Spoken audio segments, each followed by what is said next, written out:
नमस्कार सबैजनालाई।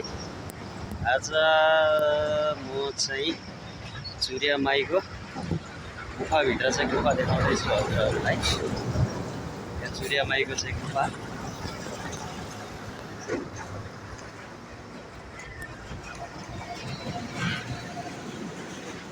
चुरिया माई दर्शन गर्न आएको गाइज।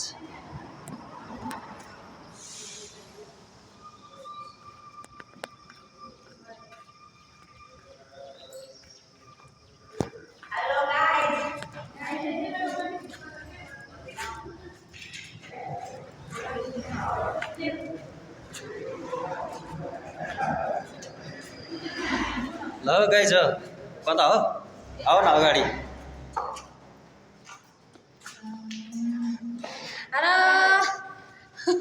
मेरो बुढी त के हो त नि बुढी,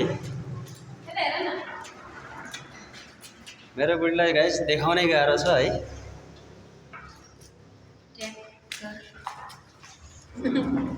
ल चुरिया माईको चाहिँ सुरुङ मार्ग आज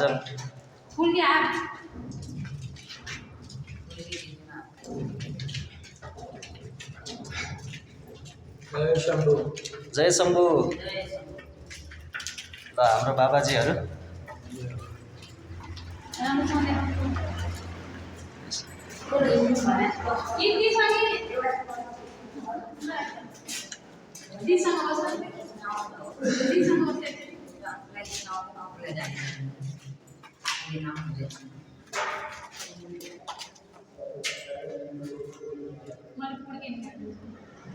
अग्लो गाला निकालेको त बल्ल यसरी हो नि दिन हजुर अग्लो मन पर्दैन कि मलाई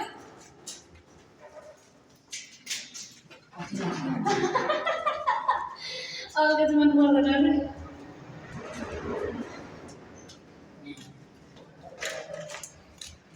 मेरो छोराले चाहिँ मम्मी चाहिएको चाहिँ फोटो खिचिरहेको पोजमा गरी यस्तो खिचिदिनु भने बोलाउनु हुँदैन नि, राम्रो हुँदैन।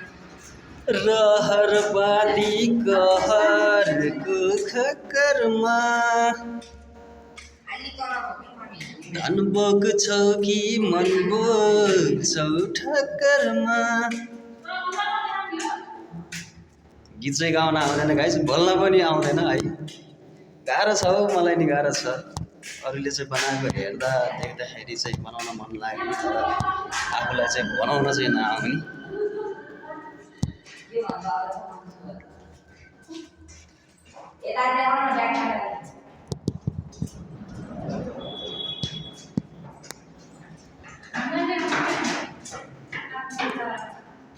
So guys,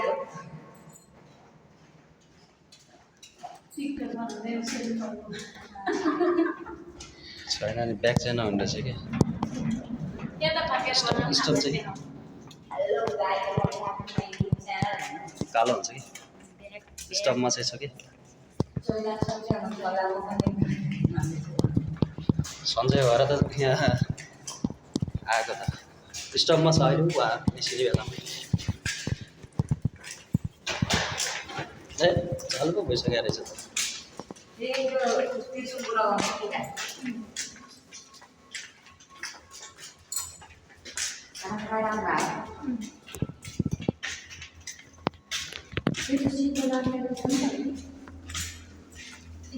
सुरुङ मार्ग पहिलाका राजा महाराजाहरू चाहिँ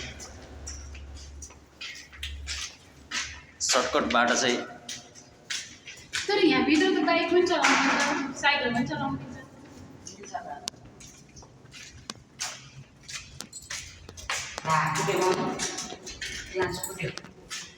अहिले पानी रस आएको रसै हाल्छ कि। तर यो चुना हो कि के हो होला यो? चुना हालेको यो पुरै सिमेन्टले गरे आउने पहिला है बाबा। सिमेन्ट हालेर अनि चुना हालेको। फाइनली गाइज यो मेरो कान्छो छोरो हो है। पछाडि एकछिन सिकेर यो अलि लजालु स्वभावको छ। बोल्नु परेको हेरो किदैन। बोल्न थाल्यो भनेदेखि रोकिँदैन, रिस उठ्यो भने झन् उफ्रे उफ्रे हो, भगवान उफ्रे जस्तै।